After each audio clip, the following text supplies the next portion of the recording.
comme des petites pensées. Mais aujourd'hui, elles se rendent compte que leurs vies sont exactement celles des prisonniers. Leurs vies sont exactement celles des prisonniers. Parmi ces personnes, il y en a une qui est au protocole, qui a les yeux ouverts, mais que l'Éternel est en train de délivrer. Parce que Dieu me dit, c'est ta saison de bénédiction. Et le diable ne pourra pas lutter contre ta saison de bénédiction. Je commence par toi. Tu es au protocole, tu ramasses les autres, mais c'est maintenant toi que Dieu est en train de délivrer. Dès qu'on trouve la personne, Olivier Letmino, libère, je dis libère, et tu libères les 3 personnes qui restent. Allez, va-t'en, on l'a trouvé, allez, va-t'en. Où sont les 3 personnes qui restent? Allez, va-t'en. C'est comme une malédiction qui est venue s'installer dans leur vie. Je dis libère-les. Je dis libère-les. Je dis libère-les. Je dis libère-les. Je dis libère-les. Sors. Allez, sors. Olivier, on est à combien? Allez, sors. Il reste 2. Allez, sors. Père, donne-moi les 2 qui restent. Tu ne m'as jamais menti. Je les attends. Je les attends. Je les attends. Où sont les 2 qui restent? Le diable en a profité pour amener une transfusion de malédiction. Allez, libère et lâche-les. Yes. Sur la montagne. Pendant que les médias surveillent les 13 personnes, j'emmène avec moi la dernière personne qui reste sur la montagne.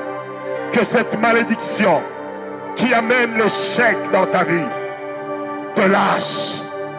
J'ai dit qu'elle te lâche. J'ai dit qu'elle te lâche.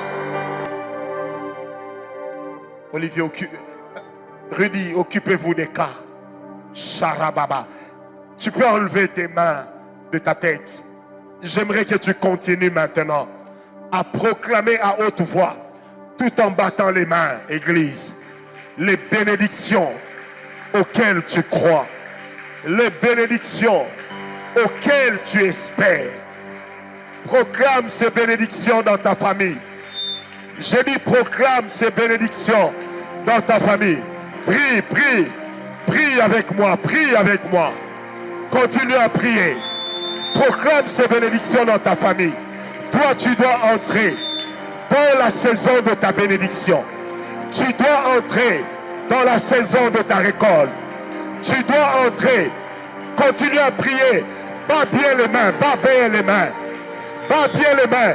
Je sais qu'il fait chaud. Oublie un peu la chaleur. Oublie un peu la chaleur. Bats tes mains et prie. Bats tes mains et prie.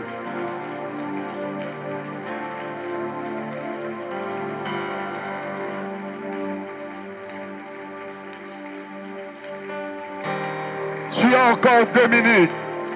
Bats tes mains et prie. Bats tes mains et prie. Réclame la grâce de Dieu. Bats tes mains. Déclare ces choses auxquelles tu crois. Déclare cette bénédiction à laquelle tu espères. Alléluia. Alléluia. Il y a Dieu dans sa maison. Le Saint-Esprit est dans ce lieu. Le Saint-Esprit va prendre ta parole ce soir et il va la mener là où il y a l'accomplissement. Le Saint-Esprit est en train de prendre ta parole et il la met sur la montagne de la bénédiction. Continue à prier, continue à déclarer. Il reste 1 minute. Prie, prie, prie. Encore, encore. Protocole, soyez vigilants. Pendant qu'on prie, il y a une onction qui va saisir 2 personnes. Comme un tourbillon. Pendant que nous déclarons Sharakanta, Erevo, Shalia, Araba Shetekerebo, Tao, Tao, Tao. Tao, tao, tao. Kelabobo, yababa. Kiliko talabashata. Alléluia. Encore. Oui, Père. Encore. Oui, Père. Encore. Encore. Oh, Yababa. Merci, Jésus. Merci pour cette grâce. Est-ce que tu peux rester calme? Shalabala kalama. Teka. Labakoloni lobo. Kinchiziromo takayama. Deremo shatekeresika. Le rafiteremeta to teo temo kakodidonimi tobe. Sabaradile keke retunti buri kom tao de undeo. Pau sikiri chatao be karefike nedeota. Mai gendizi kiruputa o kalo diloni kara. J'attends deux personnes que l'esprit va secouer comme dans un tourbillon. Le ronomelo hom tawa. Kalilulibou tawa. Shalema. Que Dieu brise tout sur ton passage. Que ta vie soit comme un ouragan. Que rien ne peut arrêter. Que personne ne peut arrêter. Que cette onction qui vient comme un tourbillon, qui est l'onction du buffle. Parce qu'au sujet du buffle, la parole déclare, tu ne peux pas attacher le buffle et lui obliger à tracer des sillons autour de ta maison. Tellement sa force est grande. Père, Père, que des ouragans se lèvent. Je compte jusqu'à 3. 1, 2 et 3. Nous libérons cette chose avec tout son poids. Avec tout son poids. Avec tout son poids. Même si tu étais dans une prison ou tu étais dans une prairie, tout se casse autour de toi. Et tu avances. Et tu brises les verrous. Tu brises les verrous. J'ai dit tu brises les verrous. Kalabashala, il reste une personne. Il ne m'a jamais menti. Merci Père. Est-ce que l'Église peut acclamer Jéhovah, le Dieu vivant? Amen. Dis à ton voisin, je suis béni. Assieds-toi et prends tes notes. Est-ce que quelqu'un est avec moi? Soyez bénis ce matin, ce soir. Amen. Les lois de la Bible hébraïque, dans l'Ancien Testament donc, le mot bénédiction revient. Et lorsque nous lisons le Nouveau Testament, ça revient 14 fois. Comme vous le savez, le Nouveau Testament, dans sa version originale, elle n'est pas en hébreu ni en français. Alors 14 fois dans le Nouveau Testament, le terme bénédiction revient. Alors dans tout l'ensemble de la parole de Dieu, il y a 10 000 promesses qui disent que toi tu dois être béni. Et il y a 8 700 formules de bénédiction dans toute la Bible. Parce qu'il est dans la volonté de Dieu que tu sois béni. Je l'avais dit ici le dimanche et je reprends cette phrase. Bien-aimé, ta bénédiction est une urgence. Tu ne m'as pas compris. Ta bénédiction est une urgence. Ton amen ne me satisfait pas. Ta bénédiction est une urgence. Il y a plusieurs années, j'ai fait partie de cette catégorie de personnes. J'étais fier de prier devant les gens et de dire, moi même si je suis pauvre, j'ai l'onction, je vais servir Dieu, je serai connu dans le monde. Un jour en 1998, mon père était malade et j'étais assis chez lui. Et nous parlions avec quelques amis. J'ai déjà raconté cette vision ici. Nous parlions avec quelques amis, on échangeait. Et arrivé à un moment, j'étais en train de dire, moi-même dans la pauvreté, je peux servir Dieu. Il n'y aura pas de problème. Mon onction fera que je sois connu dans le monde. Bien-aimé, j'étais assis sur une chaise en plastique. Laissez les nattes. J'étais assis sur une chaise en plastique. Je n'ai jamais compris ce qui s'est passé. Je me suis retrouvé par terre, mais la chaise est restée normale. Parce que j'ai été enlevé en esprit. Et là où je suis arrivé, ça ressemblait un peu aux adeptes des dessins animés, ils vont se retrouver. Vous connaissez Oncle Picsou, n'est-ce pas? Qui connaît Oncle Picsou? Il y a beaucoup d'enfants ici. Hein? Oncle Picsou, c'est un dessin animé de Walt Disney dans lequel on montre un canard qui ressemble à Donald, qui est avare. Il a beaucoup de richesses, mais il n'aime pas partager. Alors j'ai vu que j'étais comme introduit dans cette salle-là. Et la salle dans laquelle j'étais était bien éclairée. Mais il y avait toutes sortes de matières précieuses. Il y avait tout. Et la personne qui me conduisait, me tenant par la main, m'a posé la question. Qu'est-ce que tu vois? J'ai dit, je vois des richesses. Je vois de l'or. Je vois des chrysolites, des saphirs, des émeraudes, des diamants. Je vois tout ce qui ferait qu'un homme soit riche. Et il m'a posé la question. À qui appartiennent toutes ces choses? J'ai dit, ça appartient à Dieu. Et il m'a dit, pourquoi tu ne crois pas que Dieu puisse te le donner? Et là, j'ai entendu une autre parole m'être adressée. Il m'a dit, les temps dans lesquels le monde va, l'évangile aura sérieusement besoin des personnes bénies, financièrement et matériellement. Même ton amen montre que tu n'es pas sélectionnable. Je répète, la parole qui m'a été adressée disait ceci. Les temps sont en train de venir dans lesquels l'Église aura besoin, pour être forte, d'avoir des personnes riches financièrement et matériellement. Pas que spirituellement. Si tu es béni en esprit, si le matériel et les finances ne suivent pas, même dans ta famille, un jour, on t'appellera sorcier. Est-ce que vous le savez?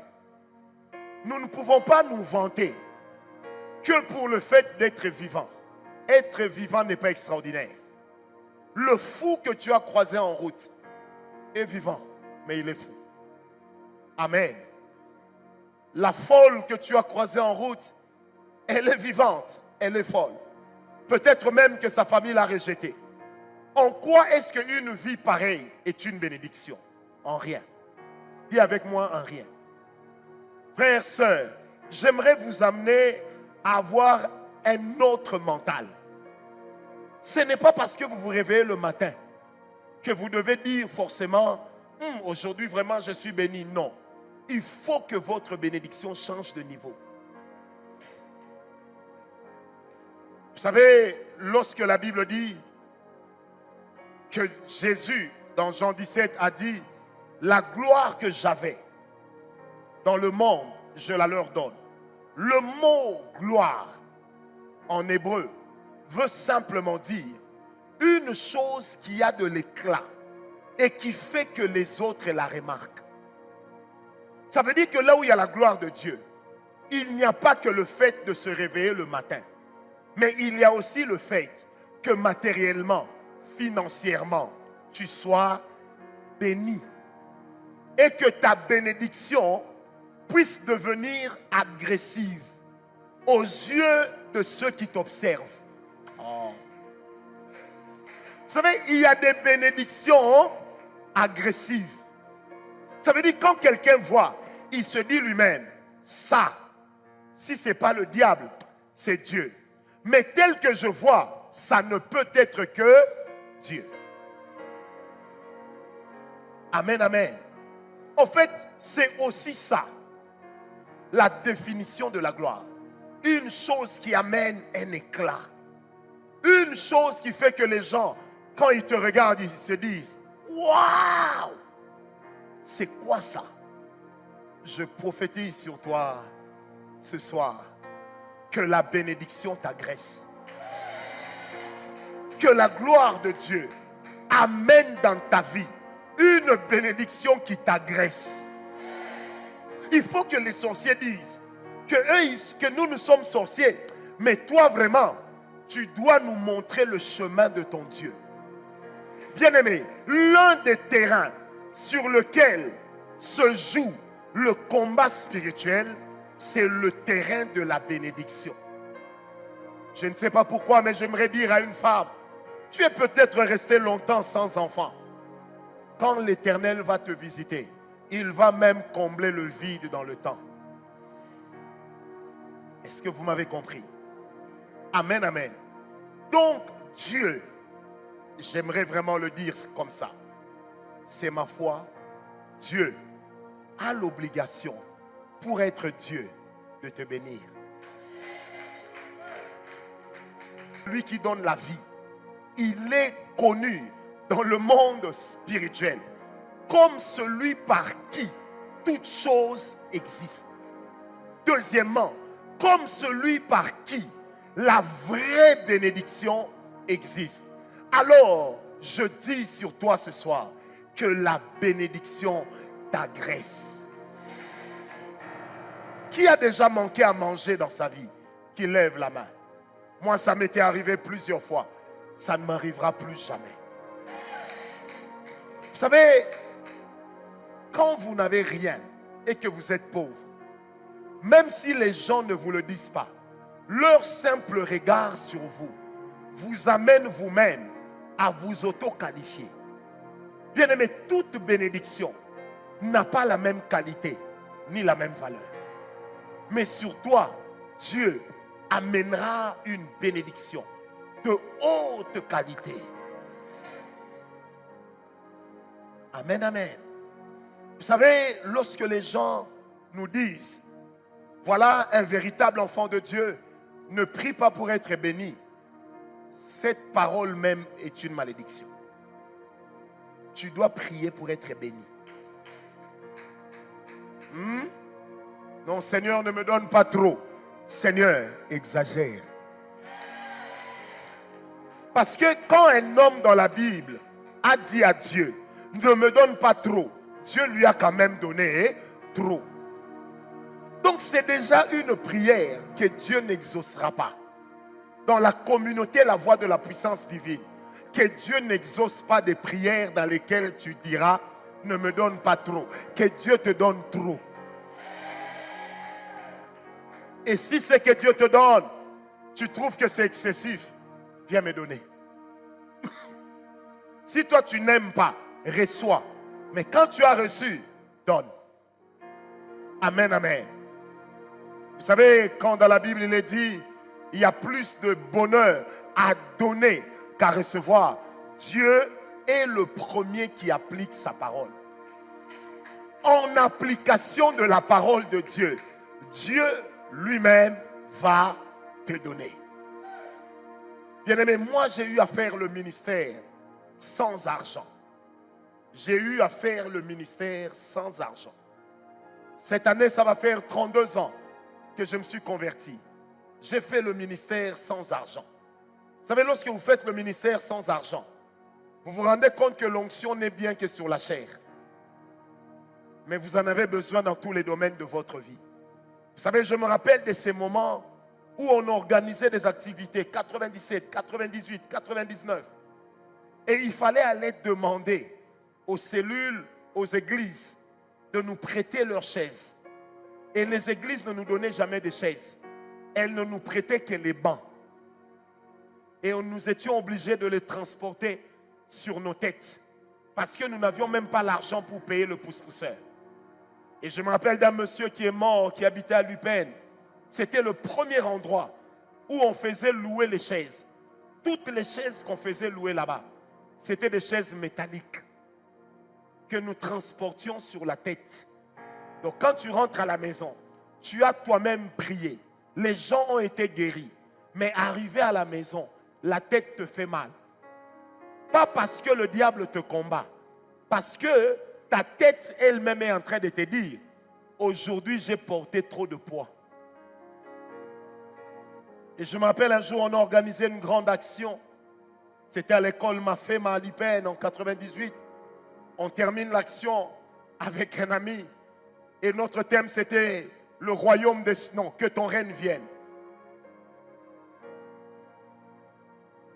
Parmi les gens qui chantaient, il y avait quelqu'un qui est aujourd'hui l'un des pasteurs du président de la République. Il chantait. Et lui et nous, nous étions des fauchés, comme des rats d'église. Alors, avec l'ami, qu'est-ce qu'on a fait? Le vendredi, lui, il a modéré. Moi, non. Le vendredi, j'ai modéré, il a prêché. Le samedi, il a modéré, j'ai prêché. L'onction de Dieu était forte, très forte. À la fin, les gens sont partis et nous, on traînait. On ne traînait pas parce qu'on voulait communier, mais on traînait parce qu'on attendait que les gens qui venaient de loin prennent leur transport. Et que les gens qui habitent Ipen arrivent chez eux pour que personne ne nous voie en route. Mais l'onction était tellement forte. À la fin, je me rappelle, j'avais transporté une pile de plus de 15 chaises. Kalamulongo. Ma veste, je l'ai attachée autour des reins. Et pendant que je passais, il y a une sœur qui a dit, hé, c'est comme le frère là qui vient de nous prêcher, non? Je vous assure, bien-aimés, je leur ai dit non, c'est pas moi. Et ça montrait que c'était moi, parce que si c'était pas moi, je devrais dire normalement, c'est pas lui.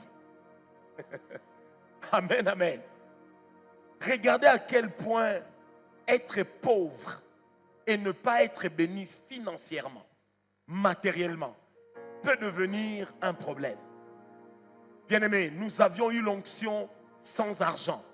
Et nous avions expérimenté ce que la Bible dit. La sagesse du pauvre n'est pas écoutée. Là où toi tu donnes la prophétie, on prendra la dîme et l'offrande. On va aller donner ça à une grande église. Des fois, c'est vous qui chassez les démons.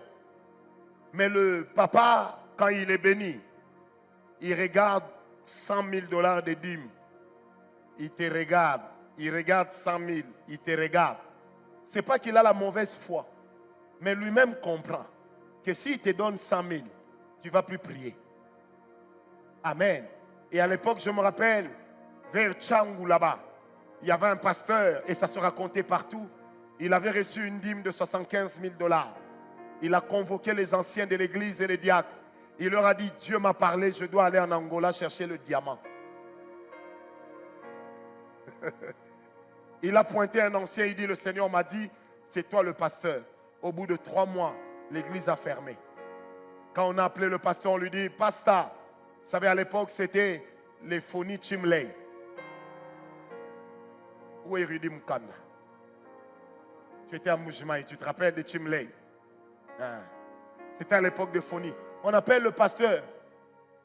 Allô, pasteur? Stop. Ici, besoin retour. Stop. Église en voie de disparition. Stop. Le pasteur lui répond. Ici, pasteur. Stop. Homme d'affaires. Stop. Diamantaire. Stop. Église de Dieu. Il y a des gens qui ont laissé le ministère parce qu'ils n'ont pas cru que dans leur vie, Dieu pouvait aussi les bénir. Je me rappelle d'un de nos amis, son père était un grand maître dans la Maïkari. Et nous avions l'habitude, quand on partait dans leur annexe, on chindababait, on rokobabait, et on criait, on transpirait. Et quand on finissait, son père se tenait toujours à la paillote, il nous regardait. Et on venait dire bonjour papa, bonjour papa. Et l'ami disait toujours papa, je peux avoir un petit 10 $. Et le papa lui disait, bala bala bala bala bala, ça ne vous a pas donné l'argent? Et quand on sortait, on disait, mon pagano, païen. Mais en fait, on combattait les esprits de la Maïkari, mais à la fin, on cherchait l'argent de la Maïkari. Quel contraste! Amen. Quel contraste! Je me rappelle d'un papa, paix à son âme, j'ai prié pour lui. J'ai amené une équipe, on a jeûné, on a prié 3 jours. On dormait par terre dans son salon. Le monsieur s'était retrouvé dans une mouise terrible, une sécheresse extraordinaire.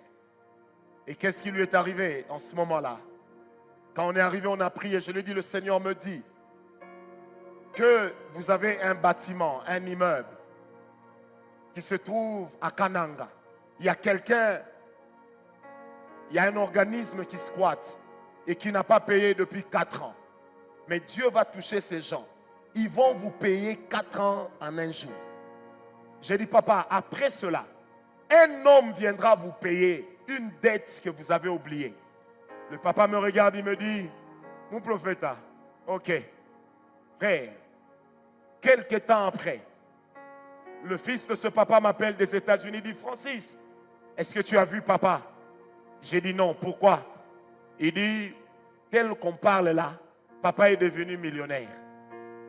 Frère, un mardi, c'est un exemple, on l'appelle, on lui dit, vous êtes monsieur tel? Oui. Propriétaire de tel immeuble? Il dit oui. Voilà, nous avons décidé de vous payer votre loyer d'autant d'années. Quelques millions. On le lui paye, il envoie tout, virement bancaire. Quelques millions entrent. Il est assis un jour avant, fauché. Il voit un blanc qui entre dans sa parcelle. Et le blanc lui dit, je cherche tel monsieur. Il dit, c'est moi. Et comme c'était un papa qui n'avait pas beaucoup étudié, il avait des manières propres à lui. Il regarde ce blanc, il dit, qu'est-ce que tu me veux? Le blanc rigole, il lui dit, monsieur, en 1988, vous m'aviez prêté 300 000 dollars. J'ai travaillé avec. Je ne vous ai jamais remboursé.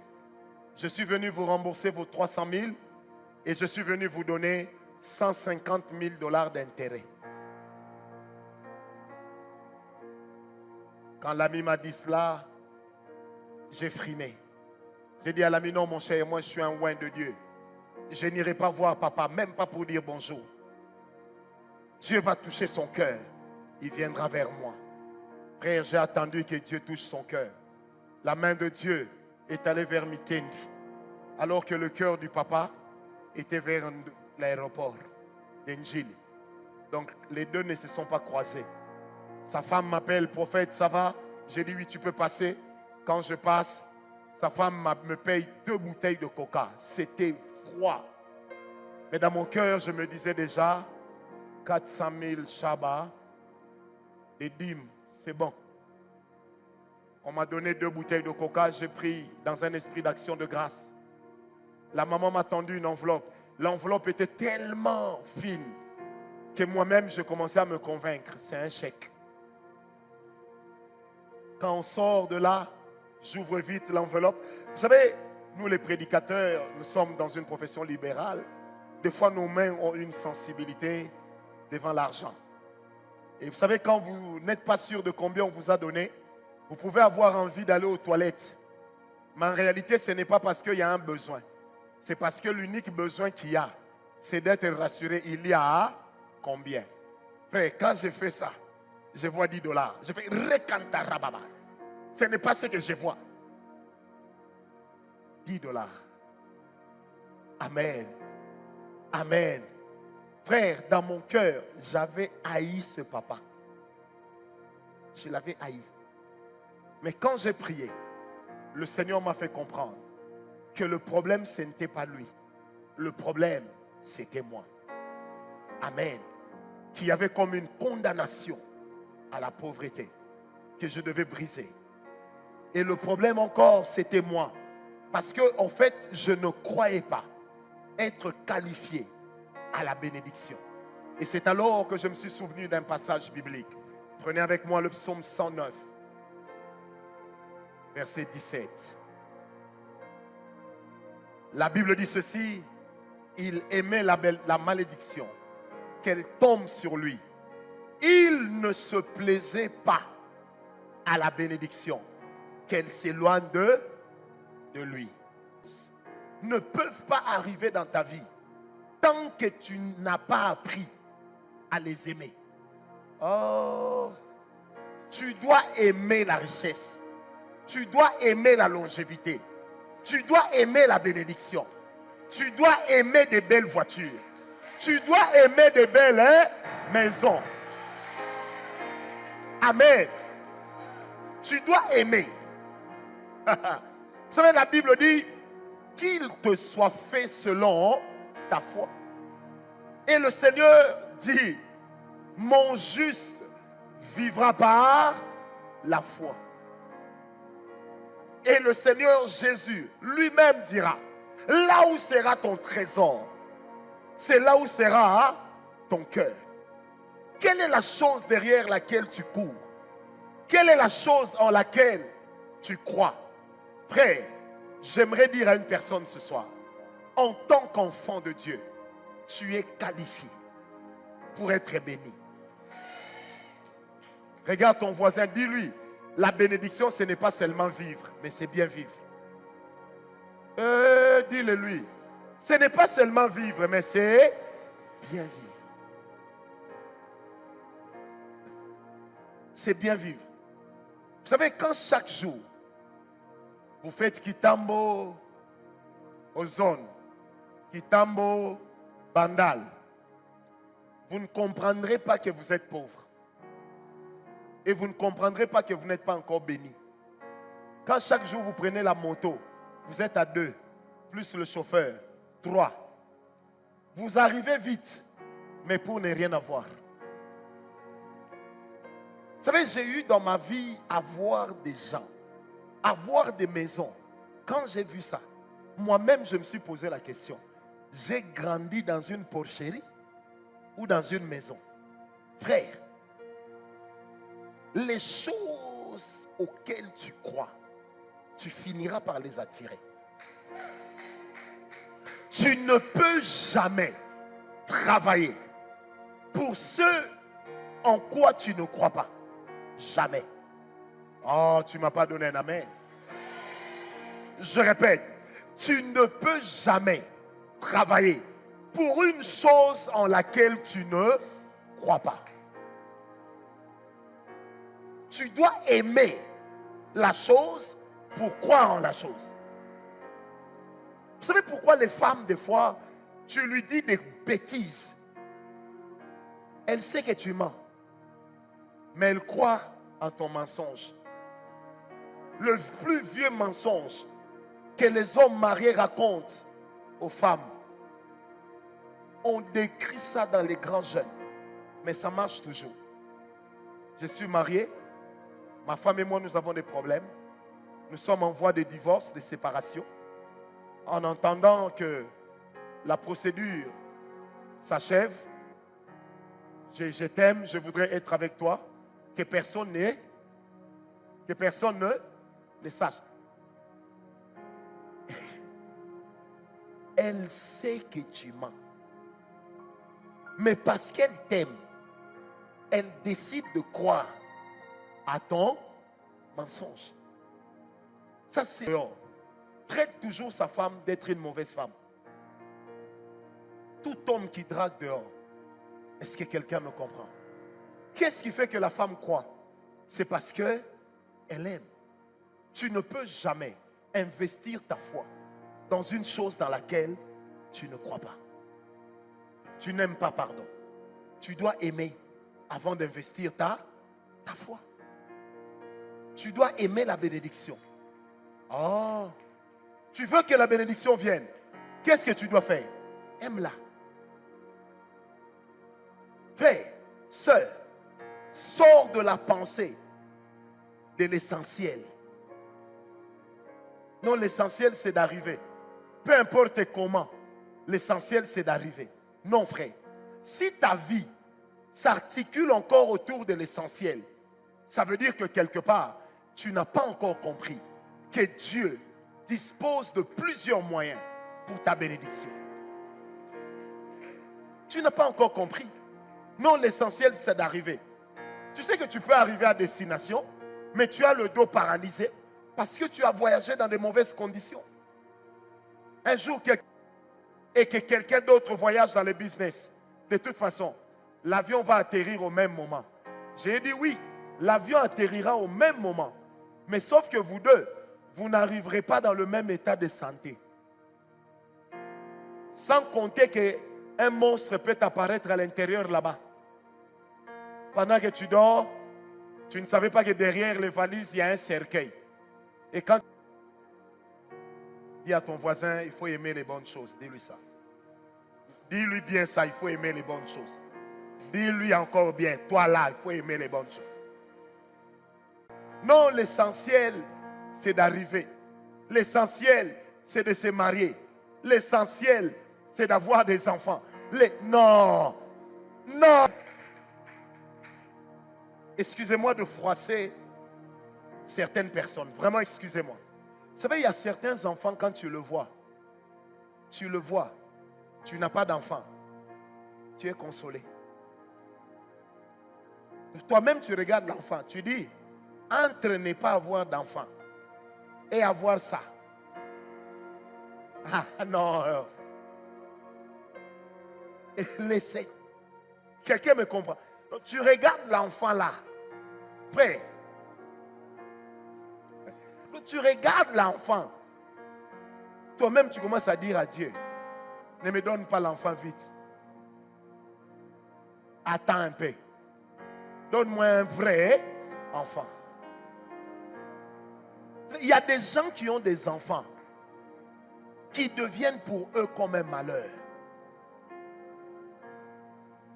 Une femme a dit à Dieu, Seigneur, tu es injuste, tu es injuste, tu es injuste. Dieu lui a donné, je ne sais pas si c'est Dieu, mais en tout cas un enfant est sorti du ventre. L'enfant est né avec les dents complètes. Un monstre.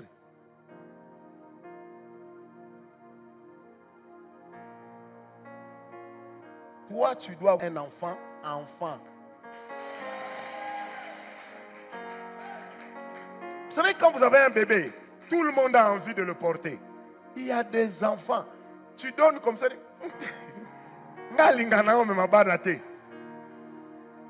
Otali faciul.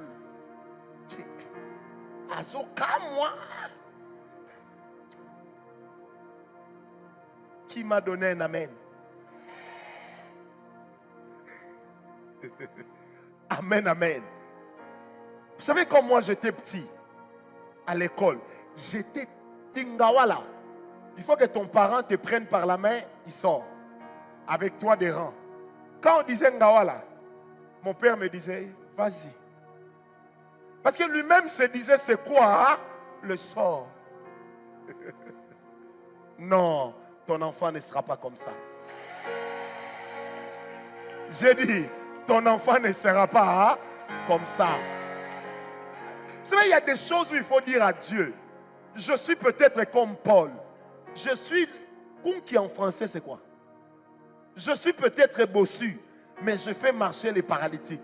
Ça veut dire, là où il y a, non toi, non seulement tu es bossu, mais en plus tu échoues dans tout ce que tu fais. Tu sais, il est de ces gens que tu le regardes. Tu as envie de l'aimer, mais toi-même tu n'as pas d'excuse à donner à une beauté qui n'existe pas. Vous savez, il est de ces gens, il n'y a rien pour attirer les regards. Comme l'homme d'Ésaïe 53. Mais au moins, c'est de nos meurtrissures qui s'est chargé. Mais il y en a, ils n'ont rien pour attirer les regards.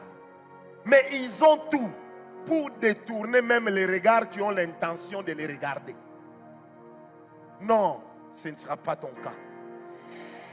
La Bible dit, ils ont haï la bénédiction. Ils ont aimé la malédiction. Et la malédiction est venue chez eux. Mais toi, tu aimes la bénédiction. Que la bénédiction vienne chez toi. Ce n'est pas parce que l'âge avance que tu dois accepter n'importe quel homme. Ce n'est pas parce que l'âge avance que tu dois accepter n'importe quel homme. Vous savez, aujourd'hui, il y a des violences conjugales. Il y a des femmes qui meurent. La semaine passée, je regardais sur Facebook. Il y a une femme à Kinshasa qui est morte parce que battue par son mari. Et la sœur de cette femme qui disait, ma sœur aimait bien couvrir son mari parce qu'elle aimait le mariage. Non, mon frère. Non, ma soeur. L'âge avance peut-être. Mais en français, on dit, vaut mieux être seul plutôt que mal accompagné. Ma soeur, toi, tu es là en train de dire, moi, je ne suis pas marié. Moi, je ne suis pas marié. L'âge avance. Même quand je marche, je ne bondis plus parce que j'ai vieilli. Ma soeur, si Dieu veut que tu te maries, il va envoyer quelqu'un qui va t'épouser. Dis à ton voisin, ne te marie pas dans l'esprit de c'est trop tard. Dis-lui ça. Dis-lui dans l'esprit de c'est trop tard. Vous savez, j'ai une cousine à moi, née, grandie en France. Quand elle parle français, c'est comme la petite sœur de Astérix. Alors Francis, ça va? Ah ben t'as vu ça? Oh ben, oh. Donc quand elle parle, toi-même tu sens la paix. Le jour où elle m'a présenté son mari, tu vois, mais Francis, je t'ai parlé de mon mec, mais c'est lui. Hein. Et puis moi je regarde aussi, hein, et puis je fais, oh, ok. Je dis, mon cher, c'est comment? Il dit, ah, t'es sûr t'en as bien, donc il est calonga bien. Mais, vous savez, tout de suite quand je regarde ma soeur, ma cousine, elle fait ça. Hein? Quand le gars est parti, je dis, mais vous êtes connu dans un camp de réfugiés ou comment? Elle me dit, je savais seulement que tu allais parler. Je savais que tu allais parler. Elle te dépasse en tout. Il te dépasse en tout. J'ai dit, non, tu veux te convaincre. Mais moi là, je vis en Afrique. Mais comme ça là,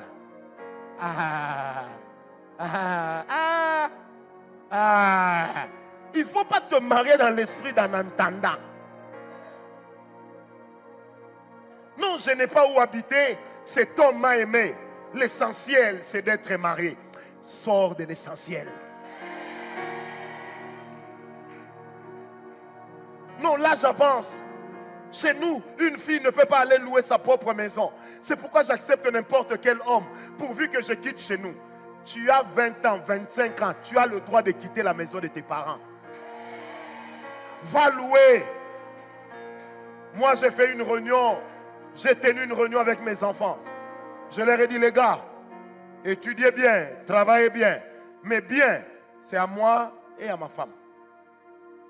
Dès que vous avez 18 ans, au plus tard 19 ans et demi, je vais vous chasser. Ils m'ont dit, papa, j'ai dit, les hommes existent. Est-ce que quelqu'un m'a compris? L'esprit d'un entendant. Je ne sais pas où aller. Je m'accroche. Non. Tu n'es pas un projet abandonné. Tu n'es pas un projet abandonné. Bien aimé, quand vous suivez même les témoignages, ne prends jamais le témoignage le plus humiliant pour dire que Dieu fera aussi ça. Non. Prends le témoignage le plus glorieux. Oh non, nous quand on s'est mariés, on a servi aux gens des sachets dans lesquels il y avait 4 beignets et une aile de poulet. Aujourd'hui, Dieu nous a bénis. L'essentiel, c'était de se marier. C'est toi. Dis avec moi, c'est toi. On lui demande, qu'est-ce que vous prenez? Vous savez, il regarde, il dit à la personne qui servait, je veux prendre du champagne, du Dom Pérignon. On va appeler le pasteur Rodal. C'était lui et le pasteur Cantos qui organisaient mon mariage. Vous savez, le pasteur Rodal vient me dire, mon sacre, tu sais qu'avec le vieux là-bas, c'est compliqué.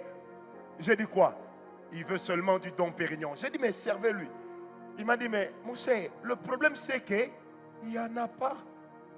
Et le vieux dit, s'il n'y en a pas, il ne boit pas. Heureusement que ma mère est Mukongo. C'est-à-dire, même quand j'ai l'air de n'avoir rien, il y a toujours une réserve stratégico-géologique. Donc il y avait un petit rien. J'ai posé la question, ça coûte combien? Il regarde, il dit, à cette heure-ci, on ne peut trouver ça qu'au Grand Hôtel, à l'époque intercontinentale. Il dit, c'est 300 $. J'ai sorti ça. Frère, quand le vieux a bu, lui-même commençait à rigoler. Est-ce que quelqu'un me comprend? Donc ne te contente pas d'un peu. Le Dieu que nous servons n'est pas un dépanneur. Donne-moi un amen. Dieu n'a pas besoin de te dépanner. Il est décidé cette année à te bénir. Pas à te dépanner. Vous savez, la première Mercedes que j'ai eue dans la vie, moi-même j'appelais ça d'où me viendra le secours. La nuée de l'Éternel. Donc quand je passais, en venant c'était la Mercedes. Mais une fois que j'étais passé, même en se retournant, on ne voyait plus la marque. Vous savez pourquoi? Parce que la Bible déclare, la nuée de l'Éternel couvrait le temple. Donc là maintenant, moi, la nuée du moteur, sortant par les voies d'onction des tuyaux d'échappement, recouvrait la voiture. Un jour, je me rappelle, un jour de 1er janvier, je suis en train de rouler. On arrive vers Palais des Marbres. Le moteur tourne. Aucun feu ne s'allume. Feu arrière, feu avant, clignotant, rien ne s'allume. Maintenant, le frère avec qui j'étais a commencé à me dire, prophète, tu ne regardes pas la foi. Tu es au coma. Et c'était la nuit. Est-ce que quelqu'un me comprend? Vous savez, des fois les gens me regardent et disent, le prophète aime des belles voitures. Moi, je n'ai pas eu de vilaines voitures, mais j'ai eu des voitures vilaines. Voiture est au féminin, mais le véhicule que moi j'avais eu, c'était au masculin. C'est-à-dire, pour conduire ça, ma femme elle-même me disait, mais Francis, ça il n'y a que toi pour conduire. Hein? J'ai dit comment? Il dit, mais tu fais comment pour voir? Je dis donc, je conduis dans la chair, mais nous allons arriver par la foi. Je prie ce matin, ce soir, ça ne sera pas ton cas. Il faut arrêter de dire aux gens, nous on a souffert, nous on a souffert. C'est écrit où dans la Bible qu'il faut souffrir pour être béni. Nous on a souffert, que Dieu te visite. Dis avec moi, j'aime être béni. Vous savez, un jour je me rappelle, j'étais petit garçon et on a acheté des habits pour tout le monde. Comme j'étais l'enfant du dehors, on ne m'en a pas acheté. Et pendant plus d'une année, j'avais 2 chemises. Et c'était les chemises de l'uniforme. J'étudiais à l'époque à Massamba. Et notre uniforme, c'était la chemise rouge-bleu. Donc du coup, ça passait pour une chemise normale. Donc quand je revenais de l'école, je gardais cette chemise. Je dormais avec. Et le lendemain, je mettais ça, je partais avec à l'école. Alors un jour, je retourne à la maison. On m'a dit, va nettoyer tes chemises. J'ai nettoyé les chemises. Maintenant, les amis sont venus me chercher pour aller jouer. Je devais avoir 12 ans. Il fallait aller jouer avec les amis. Et moi, j'aimais jouer. Quand je cherche quoi mettre, il n'y a pas. J'ai mis juste mon petit shirt, que nous ici on appelle culotte. J'ai mis ça et puis j'étais torse nu. J'ai commencé à faire ça. Et puis j'ai dit aux amis, dans le jeu, vous serez les chefs, moi le garde du corps. Et on rencontre une fille. Cette fille-là est belle. Elle était très belle. Elle me dit, mais Francis, pourquoi toi tu es torse nu? J'ai dit non, soldat américain. Vous savez, un jour j'ai revu cette fille à Montréal. Elle m'a dit, t'as mis un beau costume. Vous savez, 3 fois je lui ai posé la question, tu as vu, hein? Et puis encore j'ai dit, tu as vu? Elle m'a dit, oui c'est beau. J'ai dit, tu as vu? En fait, elle ne m'a pas rappelé le soldat américain. Mais sa présence m'a rappelé soldat américain, Ranger. Non, frère, tu ne seras pas une personne de la honte. Si dans ta famille, les gens ont connu la honte, toi, tu ne connaîtras pas la honte. J'ai dit, si dans ta famille, les gens ont connu la honte, toi, tu ne connaîtras pas la honte. Non. Non. Tu ne connaîtras pas la honte. Je me rappelle, on est à Mangengengue. J'étais avec un de mes amis, le docteur Aimé Beleke. Et nous sommes montés, on a croisé deux sœurs. L'une d'elles était très jolie, exactement comme Madame Banza. Très jolie, forte. Et puis pendant qu'on est en train de prier, le Saint-Esprit me dit, elle a des blessures. J'ai dit, ma sœur, est-ce qu'on peut parler à côté? Elle me dit oui. J'ai dit, ma sœur, qu'est-ce qui se passe? J'ai même pas dit, tu as des blessures, j'ai seulement dit, qu'est-ce qui se passe? Elle s'est mise à pleurer. Elle me dit, prophète, tel que tu me vois là, et une boîte, on appelait ça à l'époque Rio, ça existe toujours. C'était trop salé comme ça. Elle dit, chaque jour, pour avoir la petite boîte de Rio et une mesure de riz à préparer, qu'on appelle chez nous gobelet de riz, elle dit, je dois passer sur le lit du garçon qui vend à la boutique. Vous savez que tout de suite, j'ai dit, j'étais hors de moi, j'ai dit, avec une si grande beauté. Vous savez, dans mon cœur, je m'étais dit, hé, mais cette fille, je peux l'épouser. Si elle ne vit que des rios et du riz, donc sa dot ne doit pas être chère. Je peux l'épouser. Mais elle était très belle. Très belle. Elle a perdu sa virginité. Elle est devenue un objet sexuel. Pourquoi? Parce que quelque part, elle avait faim. Quelque part, elle n'était pas bénie. Et il lui fallait manger. Je prie ce soir. Et je sais que ce genre de personnes, il y en a. Que Dieu te mette au large. Parce que Dieu a la volonté de te faire réussir. Mais il faut que tu crois à la bénédiction. Il faut que tu crois à la bénédiction. Ne demande pas les offrandes. Les gens eux-mêmes viennent donner. Parce qu'ils savent qu'il y a un peuple en face de nous. Une religion en face de nous. Qui a beaucoup d'argent. Et pour que les gens nous suivent, il faudrait que nous puissions leur montrer que notre Dieu bénit plus que Mahomet. Donc là, on a quitté les rakantarababa. Je chasse, je lis et je délie. Non, on est dans les faits. Quand un musulman croit en une chose, il va faire des sadakas, des sacrifices. Quand un chrétien veut une chose, il ne croit qu'à la prière. Frère, la prochaine fois que sur Facebook, quelqu'un va écrire que la prière n'échoue jamais, ne coche pas j'aime. C'est faux. Tout peut échouer, sauf la prière.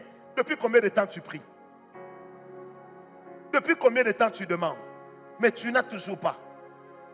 Tu es fatigué de dire, j'ai envie de me marier. Seigneur, Seigneur. Depuis combien de temps? Bien-aimé, à part la prière, il y a des actes que tu dois ajouter. Ah, donne-moi un amen. Je vous ai dit ici, les Juifs, le peuple le plus béni de la terre, financièrement. Vous allez aux États-Unis, c'est eux qui tiennent l'économie. Vous allez au Canada, c'est eux qui tiennent l'économie. Vous allez en Chine, un peu partout, ils tiennent l'économie, les Juifs. Mais dans la mentalité juive, quand un Juif achète un stylo, si tu lui donnes un deuxième stylo gratuitement, il refuse. Il dit, je dois mériter ça.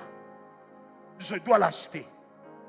Combien d'enfants de Dieu sont tombés dans les liens de pauvreté parce qu'ils ont pris un bien, ils ont pris de l'argent, ils ont accepté des services là où ils n'ont rien fait pour mériter. De son vivant, Jésus, très peu de personnes ont cru en lui. Mais pour que le monde aujourd'hui croit en lui, pour que même ceux qui ne croient pas en lui sachent que les années, on les calcule à partir de la naissance du Christ. Pour qu'on en arrive là, il a payé le prix. Jésus n'est pas mort par grâce, mais il est mort pour la grâce. Oh, donne-moi un amen. La vraie grâce a des lois. Voilà pourquoi dans Romains 8, verset 2, la Bible dit la loi de l'esprit de vie. La loi de quoi? De qui, pardon? De l'esprit de vie. Or, qu'apporte l'esprit de vie? L'esprit de vie apporte la grâce. Bien-aimé, si tu veux une grâce comme tout le monde, tu l'auras. Mais si tu veux une grâce exceptionnelle, un don parfait, tu dois faire ce que les autres n'ont jamais fait. Si dans la parole de Dieu, on est en train de différencier les dons, de différencier les grâces, jusqu'à dire qu'il existe des grâces parfaites, j'aimerais te dire une chose, c'est que là où il y a des grâces parfaites, c'est qu'il y a aussi des grâces imparfaites. Tout dépend de là où toi-même tu décides de te situer. Il y a des dons, mais toi, tu dois prendre des dons parfaits. Est-ce que je peux te dire une parole qui va te faire mal, mais malement bien? Guigui, dans la vie, dans le monde, ce ne sont pas les hommes qui font comme tout le monde qui réussissent. Ce sont les hommes qui font contrairement à tout le monde, qui dirigent ceux qui font comme tout le monde. Quand vous allez en Afrique du Sud, dans des coins tels que Pretoria, Centurion, vous allez dans des coins tels que Santon, tels que Cap. Cap quoi encore? Cap quoi? Cap Vert, hein? Toi, tu as dit Cap Vert. Cape Town. Vous allez vous rendre compte qu'il y a 3 catégories de personnes. Il y a des gens, ils se réveillent à 3 heures du matin. Il va au travail. Il revient à 6 heures, au plus tard 7 heures. Il rentre à la maison, il dort. Il se réveille à 11 heures. Il met son peignoir. Il prend un petit déjeuner pendant 2 heures, tout en lisant le journal et en écoutant la télévision. Ensuite, il y a des hommes en Afrique du Sud. Eux, ils se réveillent à 6 heures. Ils arrivent au travail à 7 heures, au plus tard 8 heures. Ils retournent à la maison à 16 heures, à 17 heures. Des fois, ils sortent encore à 19 heures. Ils retournent à la maison à 0 heure. Et après, il y a une catégorie de personnes. Quand ces gens-là sortent, ils vont faire les poubelles, les premiers. Qu'est-ce que ça veut dire? Ceux qui se réveillent très tôt, 3 heures, qui sortent, qui vont travailler, sont des grands industriels. Ils vont réfléchir. Ils vont fixer la norme sur laquelle les gens qui arrivent à 8 heures vont travailler. Amen. Et ils vont fixer les résultats que les gens qui vont travailler à 20 heures vont leur rapporter. Et ils ont une vie. Vous allez penser qu'ils sont paresseux. Non. Ils ont tellement planté que les autres exécutent ce qu'eux ils veulent. Frère, la Bible dit, nous serons la tête. Et, non, la Bible dit, et non jamais. Pas et non la queue. Et non jamais. Ça veut dire, je te choque un peu ce soir. Ça veut dire, la parole qui dit, la vie est faite des hauts et des bas, n'est pas biblique. Elle n'est pas biblique. Dans la Bible, il est écrit, mon serviteur prospérera. Je déclare dans ta vie que tu vas prospérer. Tu ne vas pas prospérer en dents de scie. Il faut que ta prospérité soit comme le décollage d'un avion. Ça commence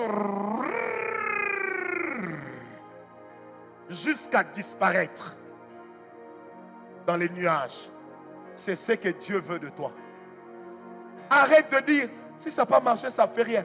Peut-être que demain, ça va marcher. Cette fois, le juste tombe. Cette fois, il se relève. Ce verset-là dans la Bible, il n'y en a qu'un. Mon Rédempteur est vivant. Le dernier, il s'élèvera. Non, celui qui a dit ça, c'est un homme qui avait été béni, à qui Dieu a tout repris et qui savait que l'Éternel allait lui donner au-delà de ce qu'il a perdu. Ne va jamais bâtir ta doctrine ou ta foi sur l'histoire des autres. Père Franck a dit, il a commencé avec une voiture qui fumait. Qui t'a dit que mon histoire, c'est ton histoire? On n'a pas la même destinée. Par conséquent, nous n'avons pas à avoir la même histoire. Tu dois me dépasser. Tu dois être bien. Tu dois aller de l'avant. Oh, je suis fatigué de ce témoignage. J'ai dormi dans un garage et quand l'Éternel m'a visité, je commence à dormir sur un lit. Quel lit? De Delvaux? Non, frère. Les bonnes choses, les choses exceptionnelles sont pour les enfants de Dieu. Aujourd'hui, je ne fais qu'introduire. Demain, on va entrer bien. Vous savez, moi, dans ma vie, j'ai compris, frère. L'onction, c'est bien. L'onction va faire que les gens diront, waouh.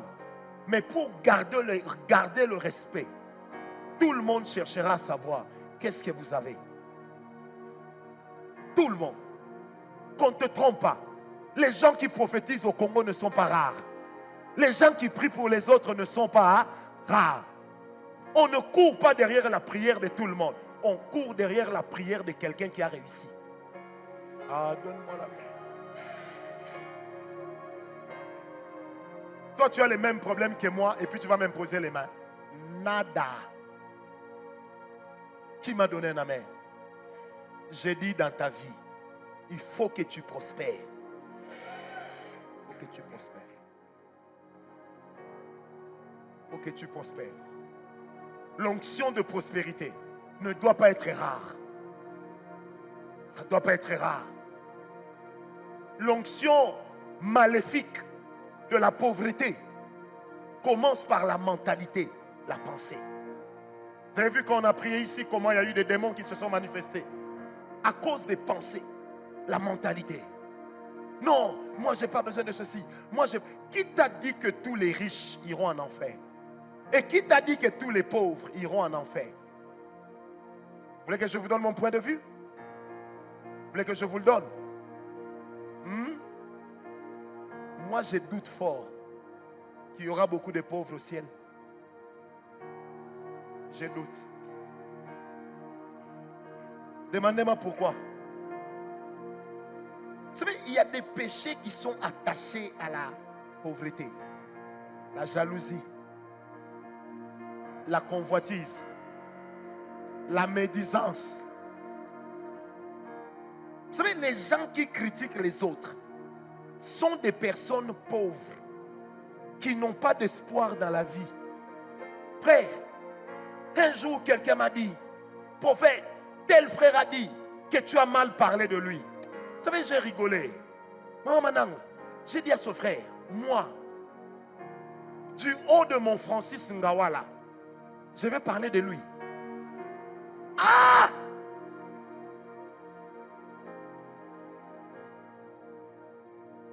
Ceux qui me connaissent bien le savent. Vous savez, moi, je ne sors pas. Moi, je ne sors pas. Moi, j'appelle rarement les gens. Moi, je regarde rarement le téléphone. Moi, le prophète Josué aujourd'hui même, il a failli avoir une blessure intérieure. Il m'a écrit 2 fois, je n'ai pas répondu. Et puis il me balance. Ah, tu as décidé de ne plus me répondre. Je lui ai envoyé l'emoji qui lui dit, arrête ça. C'est pourquoi, frère, j'ai réfléchi comment toi tu seras bien. Maintenant, je vais regarder Facebook pour regarder quelqu'un faire. Mais le derrière là a toujours été derrière.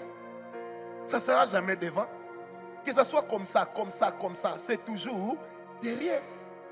Maintenant, je vais regarder une fille qui est là en train de faire. Mais parce que tout ce qu'elle a, c'est son postérieur. Dieu n'a jamais mis le cerveau dans les fesses.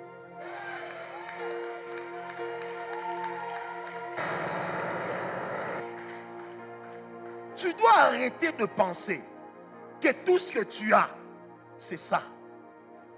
Okay. Frère, que ce soit comme ça, comme ça, comme ça, comme ça. Frère, jamais ça n'a été derrière. Reste sur l'essentiel.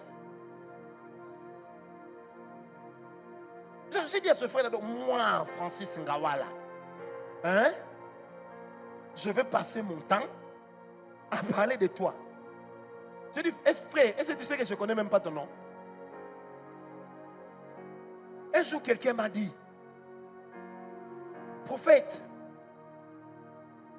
j'ai vu que tu m'as bloqué. J'ai dit oui. Mais pourquoi vous m'avez bloqué? J'ai dit parce que tu n'écris rien d'intéressant. Et moi, vous savez, moi, dans ma vie, s'il y a une chose que je ne fais pas, c'est perdre le temps. J'ai écrit 6 livres dans ma vie. Je n'ai écrit aucun livre en plus d'1 mois. Donc je ne manque pas à faire. Dans mon iPad, il y a plus de 27 livres terminés qui n'attendent que l'argent. Donc maintenant, moi, je vais rester là en train de parler de qui? De Guilain, de Thérèse, de Rose. Tu as vu comment elle est devenue claire? Que tu deviennes clair, que tu deviennes noir. Yangaï. Si toi tu crois que pour être belle, il faut devenir clair, deviens clair. Si toi tu crois que pour être belle, il faut grossir, deviens gros ou grosse. Frère, dis à ton voisin, ne perds pas ton temps. Maintenant, dis-lui, travaille pour être béni. Dis-lui ça. Non, dis-lui bien, travaille pour être béni. Vous savez, ma femme et moi, depuis des années, nous avons un principe. À la maison, on ne parle ni de l'église, ni des gens de l'église. Jamais. On ne parle pas d'eux. Jamais. Parce que les gens de l'église, les mêmes qui nous critiquent, ont déjà bénéficié de nos faveurs. Donc je n'ai pas le temps de parler d'eux. Je vais parler de l'église, pourquoi? Je ne suis pas mort à la croix. Au début de notre ministère, tout ce qui se passait, je rapportais à ma femme. Et je me rendais compte que je devenais nerveux. Très nerveux. Je prenais tout au premier degré. Un jour, ma femme m'a dit, Francis, tu es en train de mourir à petit feu. Un jour, j'ai fini de recevoir. J'ai tellement entendu les problèmes des gens. Quand j'arrive à la maison, je commence à crier sur tout le monde. Le lendemain, ma femme est sortie. Elle a fouillé dans mes affaires avant de sortir. Elle a vu que j'avais un visa européen valide. Elle est revenue, elle m'a donné un billet d'avion. Elle m'a dit, tu voyages demain. J'ai dit, je n'ai pas envie. Il dit, non, tu as craqué. Pars. J'ai dit, mais je n'ai pas d'argent pour vivre. Elle m'a remis de l'argent. Elle me dit, rassure-moi une chose. Tu n'es pas allé prêcher. Tu es allé te reposer. Je suis arrivé à Bruxelles. J'ai pris un hôtel. Je suis resté 10 jours. Sans jamais sortir. Je mangeais à l'hôtel. Je vivais à l'hôtel. 10 jours après, quand j'ai quitté l'hôtel, je suis allé prendre l'avion. Je suis rentré. Moi-même, j'ai senti que je suis devenu jeune. Frère, pense à ta bénédiction. Prie pour ta bénédiction. Cherche la bénédiction. Il faut la chercher. Oh, il faut la chercher. Il faut la chercher. Il faut aimer être béni. N'accepte pas de ne pas être béni. Tu dois être béni. J'ai dit tu dois être béni. J'ai dit tu dois être béni. Lazare, tu dois être béni. Et puis tu n'es pas Lazare là, le bon Lazare, Quelqu'un m'a compris. Fais avec moi comme ça. Dis, je change ma mentalité. Dis bien, je change ma mentalité. Tape encore bien, je change ma mentalité. Au nom de... Ça, c'est un domaine de combat spirituel. La mentalité. C'est la plus grande prison de l'homme. Ça détruit l'homme plus que les démons. La mentalité. La mentalité. Vous allez voir quelqu'un qui achète une toute petite voiture et il commence à crier, Dieu m'a béni, Dieu m'a... Et un jour, je regardais un frère, c'était quelque part dans un coin du monde. Il descend d'une histoire qui ressemble à une voiture. Et puis il est en train de frimer là. C'était en Europe. Fait vert. Je prophète. Je prophète. Il dit bonjour. Et il me dit, plutôt que de prendre le métro, je vous prends dans ma voiture. J'entre dans la voiture, même la ceinture me résiste. Et il est en train de m'expliquer. Non, cette voiture. Dans mon cœur, j'ai dit, frère, viens à Kin, tu auras des blessures intérieures. Tu comprends? Il faut viser l'excellence. Il faut rêver grand. Il faut rêver costaud. Ah, frère, rêve grand. Rêve costaud. Tes rêves ne doivent pas avoir le standard de tout le monde. Il faut rêver grand. Il faut rêver costaud. Un jour, on est à Dubaï avec mon ami le prophète Epaphras. On entre dans un magasin. Je vois une belle montre sertie de diamants. Et tout de suite, ma lèvre inférieure tombe. Et puis, je commence à dire au monsieur, how much is it? Il me dit $300 000. J'ai dit US dollars? Il me dit oui. Et puis, j'ai dit, oh, ok, there is no problem. Do you have two models of this thing? Est-ce que vous avez 2 modèles de cette montre? Il me dit oui. Le prophète Epaphras m'a dit en lingala, tu sais que tu ne vas pas acheter. Maintenant, je lui dis, mais lui ne sait pas que je sais que je ne vais pas acheter. Amen. Vous savez, quand on est sorti, j'ai rassuré l'homme. Il m'a donné carte de visite. J'ai dit au prophète Epaphras, tu vois, de même que nous étions entrés ici, Dieu ne ment jamais. Un jour, on va entrer ici. Vous savez, j'ai raconté ça quelque part. Il y a un pasteur qui me dit, oui, mais si aujourd'hui tu mets une montre à $300 000, le royaume des cieux gagne quoi? Je lui ai répondu, depuis que tu mets la montre disco, donc quand tu regardes l'heure, tu dois attendre un peu le temps que les chiffres apparaissent. Mais ça fait comme ça.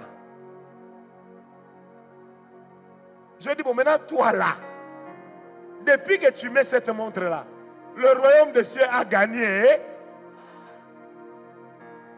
C'est moi, il y a des commentaires que je n'aime plus. Quelqu'un achète une belle maison de $10 millions. Et puis vous entendez, hey, quel gaspillage. Je dis à quelqu'un, mon cher, toi et moi, on considère ça comme du gaspillage parce qu'on n'a pas son niveau. Oh, il a 150 voitures. Il fait avec quoi? Frère, attends d'arriver là-bas, tu sauras. Moi, je ne suis pas encore arrivé là-bas. Je vais juger comment.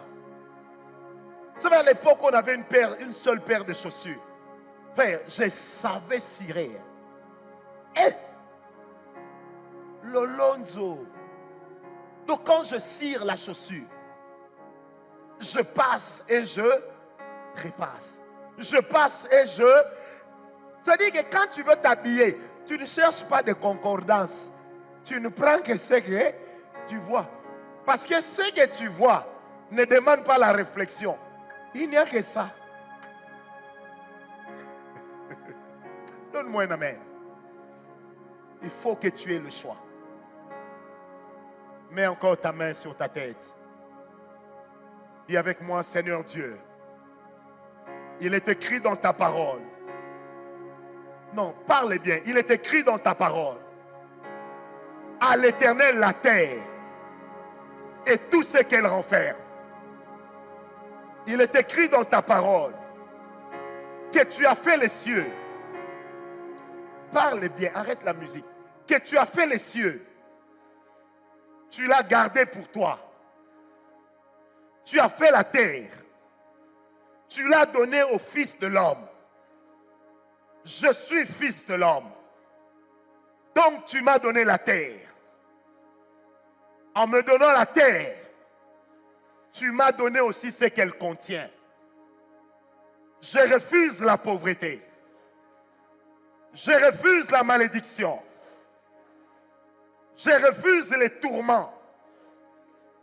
Je me programme sur la liste de la bénédiction. Je me programme sur la liste de la prospérité. Je me programme sur la liste de la gloire. Je me programme sur la liste de l'excellence. Je ne mourrai pas comme ça. Non, je suis un témoignage de ce que Dieu est et de ce que Dieu peut faire. Je crois en cela. Au nom de Jésus. Acclamons le Seigneur, disons Amen bien. Acclame le Seigneur. Dis Amen bien. Dis Amen bien. Acclame le Seigneur. Tu vivras longtemps, longtemps. À moins que Christ te revienne. Je t'interdis de vite mourir. Je t'interdis. Amen, amen. Que Dieu vous bénisse, mettons-nous.